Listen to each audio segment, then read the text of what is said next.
नमस्कार दोस्तों, target with PS Parihar channel में आपका स्वागत है। आज की इस वीडियो में हम लोग बात करेंगे बेसिक शिक्षा में होने वाले बदलाव की, उत्तर प्रदेश दरोगा भर्ती की और आरओ एआरओ की। तो वीडियो को जल्दी से लाइक कर दें, शेयर कर दें और जिन छात्रों ने चैनल को अभी भी सब्सक्राइब न किया हो तो जल्दी से सब्सक्राइब कर लें ताकि आप लोगों को भी इसी प्रकार की ऑथेंटिक अपडेट सबसे पहले मिल। आगे बढ़ने से पहले एक सूचना उन छात्रों के लिए है जो छात्र किसी भी प्रतियोगी परीक्षा की तैयारी कर रहे हैं। वे सभी अभ्यर्थी टेक्स्ट बुक के इस ऑफर का लाभ ले सकते हैं जिसे आप लोग यहाँ पर देख सकते हैं। टेक्स्ट बुक के बारे में मैंने पहले भी आप लोगों से बताया था कि ये मॉक टेस्ट या टेस्ट सीरीज के लिए सबसे बड़ा प्लेटफॉर्म है जिसमें 14 लाख से ज़्यादा छात्र जुड़े हुए हैं। ऑफर ये है इसमें कि जो 399 वाला प्लान था वो 270 रुपये में कर दिया गया है और 270 रुपये में आपको एक साल के लिए, ये ईयरली पास है, देखिए लिखा हुआ एक साल तक के लिए लगभग 580 भर्तियों के टेस्ट सीरीज या मॉक टेस्ट आपको देखने को मिलेंगे। 580 भर्तियां इसमें कवर की जाएंगी और लगभग 46,000 से ज़्यादा मॉक टेस्ट। इसी तरीके से अगर आप लाइफ टाइम वैलिडिटी वाला ऑफ़र लेना चाहते हैं तो वो 450 रुपये में है, जिसमें 580 से ज़्यादा जो एग्ज़ाम है उसमें कोई समय सीमा नहीं है और वो आप उसका लगातार प्रयोग कर सकते हैं। लेकिन आपको एक कोड का प्रयोग करना पड़ेगा TWP, तभी आपको ये छूट मिलेगी, नहीं तो 450 वाला जो प्लान है वो आपको 599 का मिलेगा। इसकी लिंक मैंने डिस्क्रिप्शन बॉक्स में दे दी है, वहाँ पर जाकर के आप लोग आज ही इस ऑफर का लाभ ले सकते हैं। इसकी जो डेट है वो 8 से 10 नवंबर के बीच में है। चलिए शुरू करते हैं अब आज की सूचनाओं को। और सबसे पहले बात होगी बेसिक शिक्षा के बदलाव की। थोड़ी देर पहले मैंने एक वीडियो बनाया था सुबह 10 बजे और लगभग 2 महीने से मैं लगातार इस तरीके के वीडियो बना रहा हूं। ये मेरा सुबह का वीडियो है जिसमें मैंने आप लोगों को बताया था कि 2 प्रस्ताव हैं प्राथमिक शिक्षक भर्ती के लिए, एक 17,000 पदों पर और एक 51,000 पदों पर। लेकिन ये जो भर्ती है वो नए शिक्षा सेवा चयन आयोग से हो सकती है। तो बहुत सारे विद्यार्थियों ने कहा कि सर ये अफवाह नहीं है, और मैंने उसके कुछ तथ्य भी आपको बताए थे। उस समय तथ्य ये थे कि पीएनपी ने स्पष्ट कर दिया था कि अब वहां से टीईटी नहीं होगी। पिछले महीने ही समाचार पत्रों के माध्यम से यह जानकारी दी गई थी कि टीईटी 2022 में नहीं होगी, 2023 में होगी। और जो माध्यमिक शिक्षा सेवा चयन बोर्ड है वहां पर पूरे सदस्यों की कमी है और पीएनपी में भी अधिकारियों की कमी है।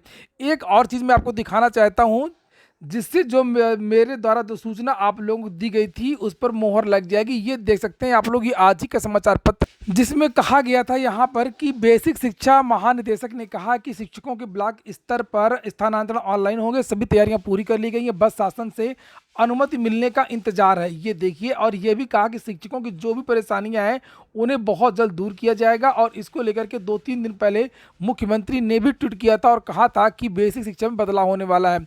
यहाँ पर लिखा हुआ कि सचिव परीक्षा नियामक प्राधिकारी में अधिकारियों की कमी की जो बात है, वहाँ की परीक्षाएं अब दूसरे आयोग से होने जा रही हैं। दूसरे आयोग समझ गए ना, टीईटी और एस्टेट की बात हो रही है।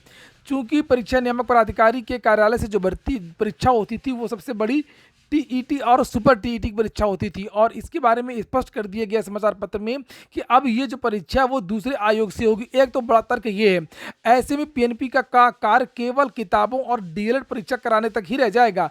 केवल जो डीएलएड होगा वो और केवल किताबें, बेसिक शिक्षा में स्थायी निदेशक सहित जो भी अन्य पद रिक्त हैं वो शीघ्र से शीघ्र भरे जाएंगे। शासन का पूरा जोर इस समय शिक्षा के सुधार पर है और बदलाव पर है। वहीं पर आप एक न्यूज और दे सकते हैं जिससे ये जो चर्चाएं हैं वो चर्चाएं नहीं हैं, वो कार्रवाई तो शुरू हो चुकी है कि बेसिक और माध्यमिक और उच्चतर ये सारे के सारे जो विभाग है वो मिलने वाले हैं। अब बेसिक और माध्यमिक शिक्षा विभाग का एक होगा महानिदेशक। कुछ दिन पहले योगी सरकार ने, कैबिनेट ने इस पर मोहर भी लगा दी और यहाँ से आप खुद समझ सकते हैं कि जो एक महानिदेशक होगा बेसिक का और माध्यमिक का, जिसको अप्रूवल दे दिया गया कैबिनेट ने। ये देखिए लिखा कि गुरुवार को कैबिनेट ने इस महत्वपूर्ण प्रस्ताव पर मंजूरी दे दी है। इस पद के अधीन बेसिक के साथ साथ माध्यमिक शिक्षा विभाग के सभी निदेशालय होंगे। तो ये तो जोड़ दिया गया है। और यहाँ पर एक चीज़ लिखी हुई है कि भर्ती प्रक्रिया जो है वो भी इसी के अधीन होगी। तो बेसिक का जो महानिदेशक है वो अब, जो दोनों का महानिदेशक है वो अब भर्तियां भी करेगा। यहाँ पर साफ साफ लिखा हुआ भर्ती के बारे में, शासन को उपभोग प्रमाण पत्र देगा, सभी भर्ती प्रक्रियाओं स्थानांतरण, सेवा संबंधी मामलों का निस्तारण निर्देशकों के माध्यम से संपादित करेगा। तो ये सारी सारी चीज़ें, तो कुल मिलाकर के जो शिक्षक सेवा चयन आयोग है वो बनकर के बहुत जल्दी आपके सामने होगा और इसके लिए विद्यार्थियों को तैयार रहना होगा। और बहुत जल्दी इस आयोग का जो नोटिफिकेशन है उसकी जारी होने की उम्मीद है। नियमावली में आयोग के सदस्यों से लेकर के शिक्षकों की नियुक्ति तक की पूरी प्रक्रिया खाका तैयार किया गया है।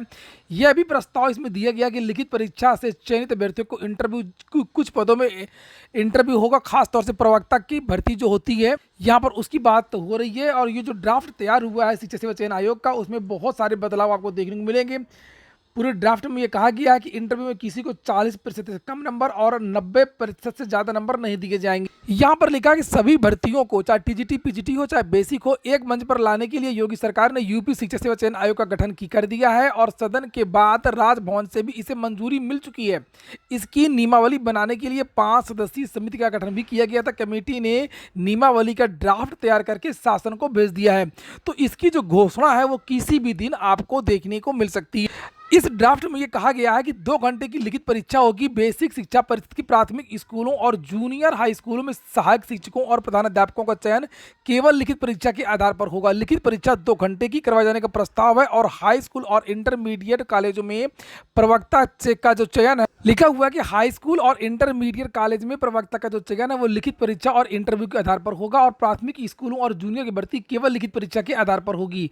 और यहाँ पर किस तरीके से पेपर होगा सारा सब कुछ बता दिया गया है। तो ये बात तो हो गई बेसिक शिक्षा में होने वाले बदलाव की। और अब हम लोग बात करने वाले हैं उत्तर प्रदेश दरोगा भर्ती की। दरोगा भर्ती का जो मेडिकल है वो हो चुका है और बहुत सारी जो सीटें हैं वो रिक्त रह गई हैं।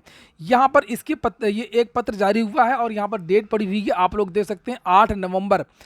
और 8 नवंबर को जो ये पत्र जारी हुआ, यह पत्र मेडिकल और जो चरित्र सत्यापन है उसके बारे में जारी हुआ है। इस पत्र में यह कहा गया है कि अब तक 9,000 कुछ पद थे इस भर्ती में और इसमें 8,232 विद्यार्थी की चिकित्सीय कार्रवाई पूरी हो चुकी है। और अब तक 7,851 अभ्यर्थी चिकित्सीय परीक्षण में सफल हुए। तो 7,851 विद्यार्थी इसमें पास हुए। यहाँ पर नीचे लिखा कि प्राप्त सूचना के आधार पर चिकित्सीय परीक्षण में सफल घोषित 7,851 अभ्यर्थियों में से 7,244 अभ्यर्थियों का अभिलेखीय समीक्षा पूर्ण हो चुकी है। तो ये डॉक्यूमेंट्स वेरिफिकेशन की बात अलग है।